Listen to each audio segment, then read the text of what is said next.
in the Soviet Union, the shopping runaround. 1. I have heard about customer shortage before going to Moscow, but only when we began to shop. 3. Did the Russian customer problem really have meaning for me? Customers were overweight in lines, but Soviet lines have a special quality of their own. Typical, the Soviet woman spent 2 hours a day in line, 7 days a week. Personally, I have known of people who stood in line 90 minutes to buy 4 pineapples and 3.5 hours to buy 3 large hands of cabbage, only to find the cabbage were gone as they approached the front of the lines. Lines can run from a few yards to nearly a mile. Some friends of ours watched a line of people in Moscow signing up to buy rugs. The line lasts 2 days and night and ran for across although an apartment development. 2. In spite of all of this, the natural reaction of a Russian woman when she sees a line for me is to get in it immediately, even before she knows what is being sold. However, Soviet lines are more fluid than they appear. In most stores, for example, shoppers must line in not 1 but 3 lines for any purchase. The first, to select a purchase and find out its price. The second, to pay cashier somewhere else in the store and get a receipt, and the third, to pick up the purchase and turn in the receipt.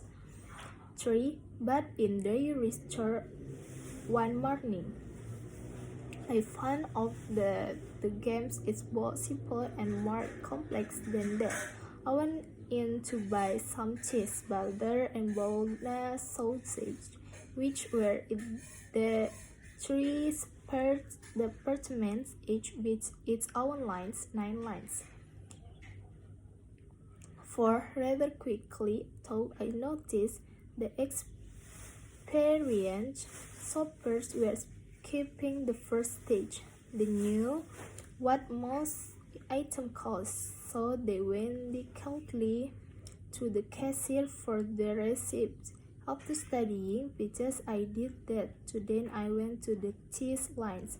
The longer, probably 20 people, to get the worst over with first. I was in line less than a minute when the woman in front of me asked me to hold her place. She darted off to the butter and milk lines. The cheese line was moving so slowly that she got her butter and the milk and returned before we had advanced 3 feet. I decided to take the risk too, and I got back with my butter while the cheese lines was still inching along. 5. Then I suddenly occurred to me that all over the store people were getting into line, holding place, leaving, returning. Everyone was using the cheese line as home base. Why it was barely moving. It kept pending in the middle, so I got the man behind me to hold my place, and I went off to buy my bologna. Once again, it took me 22 minutes to buy butter, sausage, and cheese. But instead of being furious, I felt as if I had beaten the system. 6. This competitive shopping gives an atmosphere of tension to Russian life. People barged into stores and bumped into each other with faces in combative expression. "You have to understand," said a kind, gray-haired person, "that for as long as we can remember, shopping has been a tragedy. Life is a tragedy." 7. There is hardly any effective advertising to help shoppers. Americans complain about the constant commercial in the United States, but they might reconsider if they were exported to the customer blackout in Russia, a topical Soviet might be if you want to live to ripe old age and beautiful, modest thought and truthful drink tea. Most newspapers publish without ads. The shopper has no handy yellow page or daily newspaper, supermarket, or department store as to help her decide where to shop. Egg Burberry is whispered low paid $18 to $20 monthly. So let's take a portion of expensive items and sell them scarcely to regular customers who have either left a bread in advance or can be counted on to pay a high price on delivery, 10 to 15 rubles on a 60 ruble record in started in 1976. The ruble was equivalent